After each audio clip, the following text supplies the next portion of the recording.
यार मेरे को चारों तरफ से लाके यहाँ पे। पर शेरशाह सूरी के लिए कहते हैं कि शेरशाह सूरी में शेर जितनी ताकत और लोमड़ी जितनी चालाकी थी, जगीरा की तरह कमीनापन कूट कूट के भरा हुआ था उस आदमी के अंदर। और उसने कहा मुझे अब दिमाग लगाने दो, अब आप यूं बाहुबल से युद्ध नहीं जीता जाएगा, अब तो कोई युक्ति बिड़ानी पड़ेगी, दिमाग लगाना पड़ेगा। और कहते हैं कि उसने 4-5 अपने बंदे ली और उन बंदों को अच्छी अच्छी ढाल दी। ढाल समझते हो? तलवार ढाल, तलवार चलाने के लिए ढाल जो रोकने के लिए होती, ढालें दी।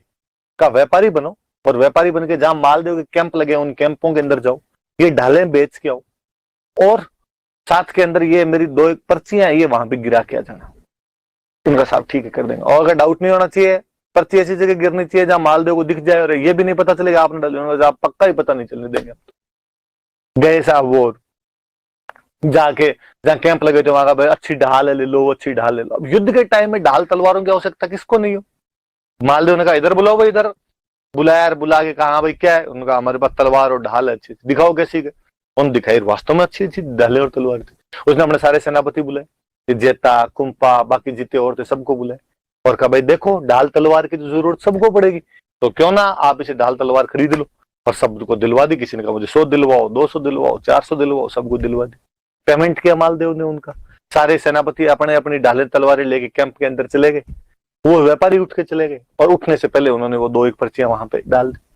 और जब उठ के चले गए तो मालदेव ने देखा यार ये पर्चियां कहां से आई, ये तो पहले तो नहीं।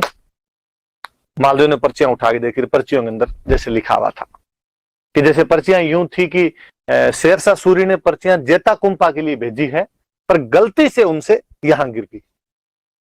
और उन पर्चियों के अंदर लिखा हुआ था जेता कुंपा की तरफ से कि शेरशाह सूरी तुम चिंता मत करो, कल जैसे ही मालदेव युद्ध के अंदर आएगा हम मालदेव को पकड़ेंगे और मालदेव को पकड़ के तुम्हें सौंप देंगे।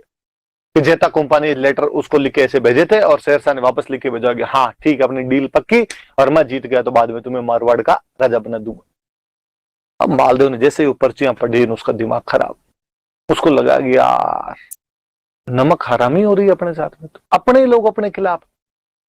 और उसने अपने बाकी सामान, जेता कुंपा को छोड़ के जो बाकी सामान थे उनको बुलाया और उनको कहा कि गो बैक, वापस चलो। उसने सोचा जब यार लड़के मरना ही है तो मैं यहाँ गिरी सुमेल में नहीं लड़ूंगा, तो मैं वापस जाके लड़ूंगा। एक बात और लो बीच में, कहते हैं कि जब शेरशाह की सेना आने के समाचार मिले थे भाई शेरशाह की सेना लड़ने के लिए आ रही है, तो मालदेव ने वहां बैठ के कहा था भाई आपने कहां युद्ध लड़े। तो जेता कुंपा ने कहा था कि युद्ध गिरी सुमेल के पास लड़ा जाए। क्यों? तो उनका वो ये जेतारण वाली जगह जेता के नाम से ही है, तो उसने कहा वो वाली जमीन हमारी है और वहां पर हम व्यवस्था अच्छी कर देंगे, खाने पीने के हथियारों की सब व्यवस्था हम अच्छी कर देंगे। तो मालदेव के दिमाग में आएगा अच्छा जेता उस दिन कह रहा था कि उस जमीन पर मैं व्यवस्था अच्छी कर दूंगा, तो व्यवस्था ये है कि मुझे पकड़ के शेरशाह को सौंप दो। और ये कुंपा मैं इसको बीकानेर छोड़ के आया था और मैंने इसको कहा था तो आया, तो इसने कहा मैं शेरशाह सूरी के खिलाफ लड़ना चाहता हूँ, आपको साथ देना चाहता हूँ। नहीं नहीं इनकी तो प्लानिंग भाइयों भाइयों की ये दूसरी। और उसने अपने बाकी सबको कहा कि ये देखो साहब ये नमक हरामी है, इन्होंने हमारे साथ में धोखाधड़ी की है, बिट्रेल किया है और अपने को वापस यहां से चलना चाहिए।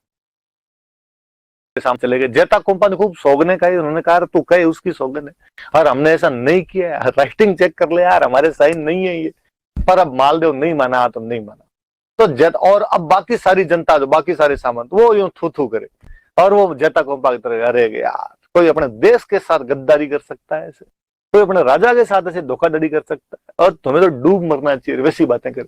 जेता कुंपा को ये बातें बड़ी यूं चुभी और उन्होंने कहा कि ठीक है जब हमारे पर इतना बड़ा क्लेम किया आपने, इतना बड़ा आरोप लगा दिया हमें, तो कल हम लड़ेंगे। केवल 12,000 फौजी उनके पास में थे और दूसरे दिनों 12,000 फौजी शेरशाह सूरी की 80,000 की फौज से लड़े थे। क्या बेहतरीन युद्ध लड़ा उन लोगों ने, शेरशाह सूरी की सेना के छक्के छुड़ा दिए थे उन्होंने। पर कहते हैं मुस्लिम राजाओं में एक अच्छी विशेषता और थी कि मुस्लिम राजा हमेशा रिजर्व्ड आर्मी रखा करते थे, एक आर्मी पीछे और रखते थे, जबकि अपने यहाँ के जो राजा थे वो अपनी पूरी की पूरी आर्मी एक साथ झोंक दिया करते थे। शेरशाह सूरी की जो रिजर्व्ड आर्मी थी उसका सेनापति था जलाल खान जलवानी, वो अचानक पीछे से आ गया। जलाल खान जलवानी वो सेना लेके आ जाता है। अब देखो भाई एक तो एकदम फ्रेश सेना है युद्ध के अंदर, एक पहले से लड़ रही हो तो लड़े हुए थके हुए होते हैं, फ्रेश आती हो ढंग से लड़ पाते हैं। जलाल खान जलवानी वाली जो बटालियन आई थी उसने बहुत ढंग से बाद में लड़ाई की और जेता और कुंपा अपने 12,000 साथियों के साथ उस युद्ध के अंदर लड़ते हुए मारे गए थे। लेकिन वो अपना नाम इतिहास के अंदर अमिट कर गए कि केवल 12,000 योद्धा अपना कलंक उतारने के लिए